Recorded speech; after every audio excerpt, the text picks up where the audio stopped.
Вице-премьер-министр Эльвира Сурабалдиева дүйнөлүк саламаттык сактоо уюмунун Кыргызстандагы өлкөлүк кеңсесинде өткөн милдеттүү медициналык камсыздоо тутумун реформалоо жана өнүктүрүү боюнча тегеректөөлгө катышты. Сурабалдиева өлкөнүн социалдык экономикалык өнүгүү артыкчылыктарын эске алуу менен медициналык камсыздоо тутумун өнүктүрүүнүн маанилүүлүгүн белгиледи. Бүгүнкү күндө саламаттыкты сактоо тутумун өнүктүрүү, анын ичинде медициналык камсыздоо маселеси эң маанилүү маселе экендигине токтолду.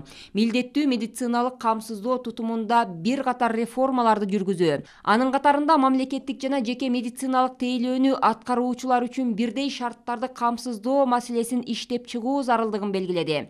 Дүйнөлүк саламаттык сактоо уюмунун Кыргызстандагы өкүлү Назира Артыкова мамлекеттик органдардын жана эл аралык уюмдардын милдеттүү медициналык камсыздоо тутумун өнүктүрүү боюнча күч аракеттерин координациялоонун маанилүүлүгүн айтты. Ал дүйнөлүк саламаттык сактоо уюмунун жана Кыргызстандын өкмөтүнүн актуалдуу маселелердин чөйрөсү боюнча мындан ары карай жемиштүү кызматташуусуна ишеним билдирди.